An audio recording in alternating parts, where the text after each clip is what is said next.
नमस्कार, स्वागत है आपका न्यूज 24 में। मैं हूं रुमाना खान। समाज बदल रहा है। आधुनिकता के थपेड़ों ने पुरानी मान्यताओं की जड़ों को हिलाकर रख दिया है। इंसानी रिश्तों का जो ताना बाना है, देखिए वो भी बदल रहा है आज के समाज में। कल तक जिन रिश्तों को समाज बुरा मानता था, बुरी नजर से देखता था, कल तक जिन रिश्तों को पर्दे के पीछे कहीं ना कहीं छुपा कर रखे जाने की कोशिश की जाती थी, आज ऐसे तमाम रिश्ते भी कानून की शक्ल में लोगों का अधिकार, उनका हक अब बन चुके हैं। और ऐसे ही रिश्तों में है समलैंगिकता, यानी होमोसेक्सुअलिटी। अपने देश में भी इस बात को लेकर एक बड़ी बहस है कि समलैंगिकता को अपराध के दायरे से बाहर किया जाए। दिल्ली हाईकोर्ट ने 2009 में फैसला दिया था कि समलैंगिकता को अपराध मानने से संविधान में जो मौलिक अधिकार मिलते हैं उसका उल्लंघन होता है। लेकिन आज देश की सबसे बड़ी अदालत सुप्रीम कोर्ट ने इस फैसले को बदल दिया और एक बार फिर समलैंगिकता अपराध के दायरे में आ गया है। तो आज हम इसी मुद्दे पर बात करेंगे कि क्या आज के दौर में, जब दुनिया के 100 से ज्यादा ऐसे देश हैं जहां समलैंगिकता को मान्यता मिली है और 14 से ज्यादा ऐसे देश दुनिया भर के जहां समलैंगिक शादी करने के भी हकदार हैं, तो भारत में समलैंगिकता अपराध क्यों?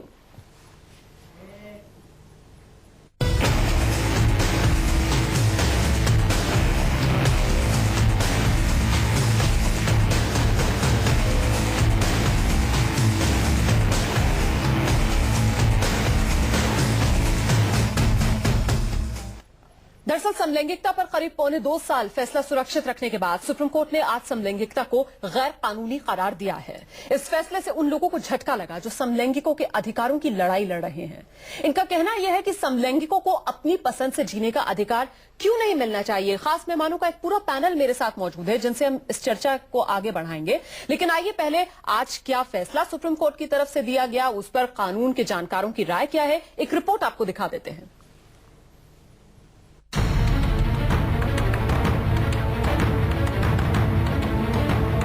समलैंगिकता को कानूनी अधिकार दिलाने की लड़ाई को तगड़ा झटका लगा। सुप्रीम कोर्ट की 2 जजों की बेंच ने समलैंगिकता को गैरकानूनी करार दिया। देश की सबसे बड़ी अदालत ने 3 जुलाई 2009 को दिए दिल्ली हाईकोर्ट के फैसले को बदल दिया। दिल्ली हाईकोर्ट ने अपने फैसले में कहा था कि आईपीसी की धारा 377 के तहत समलैंगिकों के बीच सेक्स को अपराध मानने से मूलभूत मानवाधिकारों का उल्लंघन होता है। लेकिन इस फैसले को पलटते हुए सुप्रीम कोर्ट ने कहा कि 2 समलैंगिक वयस्कों के बीच सहमति से बनाया संबंध अप्राकृतिक और गैर कानूनी है। जस्टिस जीएस सिंह और जस्टिस एसजे मुखोपाध्याय की पीठ ने आईपीसी की धारा 377 को बरकरार रखते हुए समलैंगिक संबंध को अपराध माना। धारा 377 के बरकरार रहने से समलैंगिक संबंध रखने वालों को उम्र कैद तक की सजा हो सकती है। सुप्रीम कोर्ट ने आज अपने फैसले में दिल्ली हाई कोर्ट के जजमेंट को सेट असाइड कर दिया है और उन्होंने कहा है ये कॉन्स्टिट्यूशनली वैलिड प्रोविजन है और अगर यूनियन ऑफ इंडिया इसको अपने स्टैट्यूट बुक से हटाना चाहती है तो उनको अपनी लिबर्टी है। सुप्रीम कोर्ट के फैसले से समलैंगिकता की लड़ाई लड़ने वालों में निराशा पसर गई। अधिकारों की लड़ाई को जारी रखते हुए उन्होंने कहा कि वो सुप्रीम कोर्ट से पुनर्विचार की अपील करेंगे। समलैंगिक अधिकारों के लिए लड़ने वालों की दलील है कि इस फैसले से उनके जीने का अधिकार छीन लिया गया है। दिल्ली हाईकोर्ट को जो फैसला था जिसमें धारा 377 गैर संवैधानिक बताई गई थी, वो फैसला उन्होंने रद्द कर दिया है। इसका अर्थ ये है कि दिल्ली हाईकोर्ट का जो फैसला है वो अभी लागू नहीं है। पर हम हार नहीं मानेंगे। हमारा समाज और हम एक साथ खड़े हैं। ये मेरी हार नहीं पर जीत के पहले बढ़ने के लिए ये मेरा पहला कदम है। Everybody has a right to live their lives on their own and the way they like it. We all do. So I don't see any problem with that, and I think it is fair enough. So I would say it's right, and they have their own take, and if they are okay with it, they are okay with the society, then nobody should stop them. I'm very against of it, and whatever the law has taken decision, I think so they are putting a barrier on people's individuality and also of freedom. तो क्या कहते हैं कि मैं इसके बहुत against हूँ और I don't think so I'm very satisfied कि जिस तरह से वर्जित है। वहीं 2009 में दिल्ली हाईकोर्ट के फैसले को चुनौती देने वाले संगठनों का कहना है कि समलैंगिक संबंध भारतीय परंपराओं के खिलाफ है।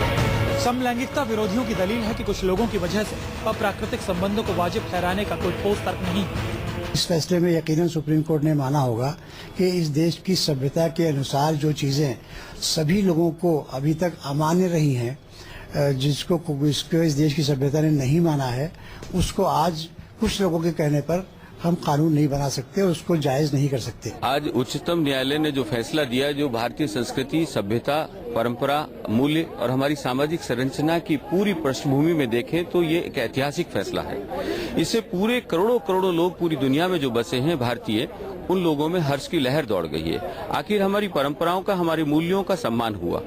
हालांकि सुप्रीम कोर्ट ने अपने फैसले में यह भी कहा कि देश की संसद चाहे तो आईपीसी की धारा 377 को हटा सकती है, लेकिन अदालत ऐसे यौन संबंधों को कानूनी रूप नहीं दे सकता। अदालत के गेंद को सरकार के पाले में डालने के फैसले पर कानून के जानकारों ने नाखुशी जताई। एक कॉन्स्टिट्यूशनल इंटरप्रिटेशन मुझे सही नहीं लगता है और शायद इसको दोबारा देखना ही पड़ेगा। भारत में करीब 25 लाख समलैंगिकों को कानूनी अधिकार दिलाने की लड़ाई करीब 1.5 दशक से लड़ी जा रही है। आज समलैंगिकता यानी समान सेक्स को लेकर आकर्षण का इजहार खुलकर होने लगा। दुनिया भर में इसे बीमारी नहीं बल्कि जीने की आजादी माना जा रहा है।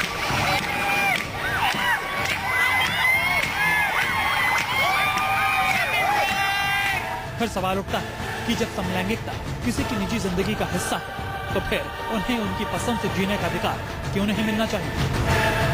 दिल्ली से प्रभाकर मिश्रा के साथ ब्यूरो रिपोर्ट, न्यूज़ 24। और इस मुद्दे पर बातचीत करने के लिए खास मेहमानों का एक पूरा पैनल इस वक्त मेरे साथ मौजूद है। स्वामी दीपांकर जी महाराज धर्मगुरु इस वक्त मेरे साथ मौजूद हैं। डॉक्टर विनोद रैना जो फिजिशियन सेक्सोलॉजिस्ट हैं वो इस वक्त मेरे साथ मौजूद हैं। मेरे साथ है सोशल एक्टिविस्ट टीना शर्मा इस वक्त स्टूडियो में मौजूद। साथ ही मेरे साथ शिल्पा शुक्ला मुंबई से हैं, अभिनेत्री, वो मौजूद हैं। मेरे साथ शाइस्ता अंबर मौजूद हैं जो अध्यक्ष हैं all India Muslim women's personal law board की। बहुत बहुत स्वागत है आप सभी का इस खास पेशकश में। पहला सवाल मेरा शिल्पा शुक्ला आपसे है। आज का सुप्रीम कोर्ट का फैसला आप कैसे देखती हैं इस फैसले को?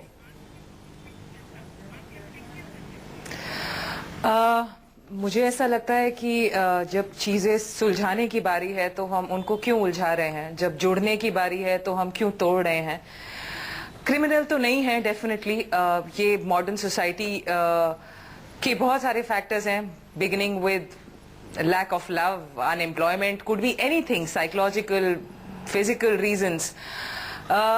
ये बहुत मतलब ये जानवरों पे भी अगर ऐसा कोई कानून लागू करते तो वो भी उसको स्वीकार नहीं करते, और फिर आप ये इंसानों के साथ कर रहे हैं जो सिर्फ प्यार करना चाहते हैं, आपस में मिल के रहना चाहते हैं, सिक्योर करना चाहते हैं अपनी जिंदगी को इस सोसाइटी में जहां हमें लगा था कि हम सबको सोचने की और जिंदगी को अपनी तरीके से जीने की फ्रीडम है।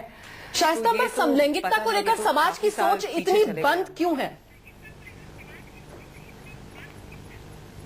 समाज की सोच बंद नहीं है, बल्कि समाज हमारा एक इस तरह का उदाहरण करता है कि एक सब और शालीन तरीके से रहे। हम इस तरह की आजादी पसंद नहीं करेंगे जो कि वो अप्राकृतिक हो और किसी भी तरीके का वो अच्छा नहीं। मोहब्बत करते हैं, हम अपनी बेटी से करते हैं, हम अपनी बहनों से करते हैं, हम दुनिया की सभी महिलाओं से करते हैं, हम भाइयों और बच्चों से करते हैं। नहीं शाइस्ता अंबर, अप्राकृतिक किसके लिए? डॉक्टर रैना भी मेरे साथ मौजूद है। डॉक्टर रैना, आपसे समझना चाहेंगे अप्राकृतिक किसके लिए? देखिए, बेसिकली होमोसेक्सुअलिटी होती क्या है? क्योंकि देखिए, जब भी एक बच्चा पैदा होता है तो उसमें कुछ हार्मोन्स होते हैं जो नेचुरली उसमें आते हैं। जो ही बच्चा आहिस्ता आहिस्ता करके बड़ा हो जाता है, 12-13 साल तक जब वो हो जाता है तो उसमें कुछ हार्मोन्स हैं जिनको हम सेक्स हार्मोन्स हैं जी, वो आ जाते हैं और वो उन वजह से उनका जो सिस्टम है पूरा वो बॉडी का ग्रो करता है। अब मान के चले कि अगर एक मेल है उसमें टेस्टोस्टेरोन हार्मोन एक होता है जो बिल्कुल हाई लेवल पे होना चाहिए जी। अगर मान के चलिए कि एक बच्चा है जिसमें टेस्टोस्टेरोन हार्मोन प्रॉपरली ग्रो नहीं हुआ और भी कुछ हार्मोन्स होते हैं जैसे फीमेल हार्मोन, जैसे follicular stimulating hormone, FSH, LH। मैं पूरी तरीके से आपकी बात को समझ गई, पूरा हार्मोन्स का खेल जो आप समझाने की कोशिश कर रहे हैं। ऐसे में दीपांकर जी आप ये बताइए कि ये तो कहा जा सकता है कि समलैंगिक अलग है, लेकिन जबरदस्ती ये कहना कि ये अननेचुरल है, वो हम जैसे नहीं है, वो हमसे फर्क है, ये कहां तक सही है और अपराध की श्रेणी में ला देना इसे? रोमाना, आज सुबह से शायद हमको लगता है इसी विषय पर वार्तालाप पूरे देश में चल रहा है। रही बात जहां तक ये कहने की कि वो हमसे अलग हैं, ऐसा मैं कतई नहीं मानता। और रही बात इसको धर्म से जोड़कर देखने की, तो धर्म के किसी ग्रंथ में, किसी शास्त्र में, किसी वेद की ऋचाओं में इसका जिक्र नहीं है कि ये अपराध है, गुनाह है। पर हां, इतना जरूर है कि जैसे कि आपने शाइस्ता अंबर ने कहा कि ये अप्राकृतिक है, ठीक है, आपने उनको तत्काल काउंटर करते हुए बोला कि कैसे जी डॉक्टर साहब ने समझाया। पर मैं कम शब्दों में सिर्फ इतना कहना चाहता हूं कि जो चीज समझ से बाहर होती है और जिसको देश की सर्वोच्च अदालत चिंतन करने पर मजबूर कर रही है, क्या हम कोर्ट ऑफ कंडेम्प्ट कर रहे हैं यहां बैठकर? क्या ये चिंतन का विषय नहीं है? बिल्कुल, हम कोर्ट ऑफ कंटेम्प्ट नहीं कर रहे हैं, हम अदालत के फैसले पर सवाल नहीं उठा रहे हैं, लेकिन हम हक की आवाज उठा रहे हैं उन लोगों की जो समलैंगिक कहे जाते हैं इस समाज में। और हमें ये नहीं भूलना चाहिए कि हाईकोर्ट की तरफ से जो फैसला दिया गया था इस मामले में, उसमें हाईकोर्ट की तरफ से कैटेगोरिकली इस बात को कहा गया था कि संविधान के जो सिद्धांत हैं उसके अनुरूप नहीं है। टीना, आपका कमेंट मैं इसमें चाहूंगी। देखिए, किसी भी कानूनी जजमेंट के दो पहलू होते हैं। एक कानूनी पहलू होता है जिसमें आप एक जजमेंट देते हैं और कहते हैं कि ये समाज पे लागू होगी। दूसरा पहलू होता है जो होता है सामाजिक पहलू। सामाजिक पहलू जो है वो पहलू रहता है जहां पर आप उस कानून को जब लागू करते हैं समाज में तो उसके रेपरकशंस आते हैं, उसके प्लस और माइनस आते हैं। तो सीधी तरीके से समझने के लिए मैं सिर्फ इतना कहना चाहूंगी कि जो हाईकोर्ट का फैसला आया था 2009 में, वो फैसला भी अपने आप में करेक्ट था। और अगर मैं ये कहूं कि आज जो सुप्रीम कोर्ट का फैसला आया है वो भी अपने आप में करेक्ट है। और उसके बाद अगर मैं तीसरी बात रोमाना यहां पर ये कहूं तो आपको बहुत हैरानी होगी कि दोनों फैसले जो है कंबाइंड मिलके तो पूरा करते हैं इस बात को, पर अगर अलग अलग कर दे तो कहीं ना कहीं एक पहलू सुप्रीम कोर्ट ने भी छोड़ दिया है और एक पहलू हाई कोर्ट ने भी छोड़ दिया है। और दीपांकर जी का ध्यान खींचना चाहूंगी कि सुप्रीम कोर्ट की तरफ से भी गुंजाइश छोड़ दी गई है और ये जिम्मेदारी डाली गई है संसद पर। आपके ऊपर है, आप चाहें तो आप कानून को बदलें, क्योंकि 1860 का कानून है, अंग्रेजों के जमाने का बनाया गया कानून, जिसे अंग्रेज बदल लेते हैं। लेकिन भारत जो है वो अंग्रेजों से आजाद तो हो जाता है, लेकिन उस मानसिकता से अब तक खुद को बाहर नहीं निकाल पाता। दीपांकर जी, क्या हम मैं अपनी लाइन को कंप्लीट करना चाहूंगी रुमाना। मैं दीपांकर जी का जवाब चाहूंगी सीधा पहले। जहां तक हिंदुस्तान की बात है तो हम हर चीज में दूसरों के मुकाबले अपने को आगे रखने की बात करते हैं, निसंदेह हम लोग चर्चा करते हैं।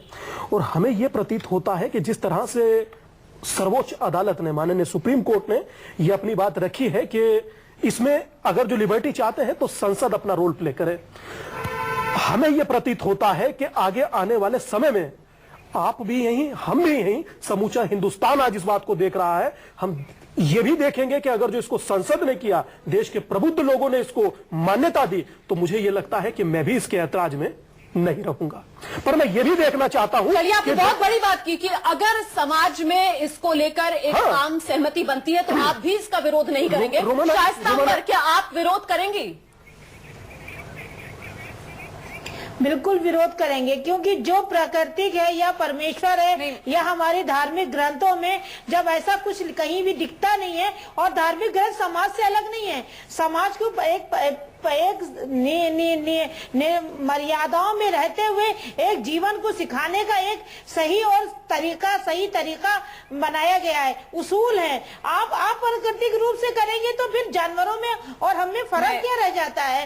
हर चीज का मोहब्बत करें, बिल्कुल मोहब्बत करें। मैं आपको शाइस्ता की बात को इनकाउंटर करना चाहूंगी और ये कहना चाहूंगी कि सरोगेट मदर्स जो प्रोविजन आया देश में, वो आधुनिक तकनीक की वजह से आया और बाहर से आया, बाहर विदेशों से हमारे पास आया। सरोगेसी में कौन सी महिलाएं आज जा रही हैं? वो भी जा रही हैं जो बच्चे नहीं पैदा कर सकती हैं, और वो महिलाएं भी जा रही हैं जो अपने शरीर को सुंदर रखना चाहिए और बुरी चीजों को हटा देना चाहिए। सुनिए यहाँ पर भी वो महिलाएं भी जा रही हैं, क्या अच्छा है और क्या बुरा, वो महिलाएं भी जा रही हैं जो अच्छा है और क्या बुरा अपने शरीर को सुंदर रखना चाहती हैं। फिलहाल हमारे साथ दो खास मेहमान मुंबई से और इस पेशकश में जुड़ रहे हैं। हमारे साथ कपिल शर्मा, युवराज पराशर, दोनों अभिनेता हैं। एक समलैंगिकों पर फिल्म बनी थी, इन दोनों ने उस फिल्म में काम भी किया था। बहुत बहुत स्वागत है आपका कपिल, युवराज। आप दोनों जरा बताइए, आज सुप्रीम कोर्ट का फैसला और उस फैसले के बाद जिस तरीके की प्रतिक्रिया समाज से मिल रही है, क्या माना जाए? क्या समाज आंखें मूंदे रहना चाहता है उस समस्या की तरफ से जो इस वक्त बड़ी होती जा रही है लगातार?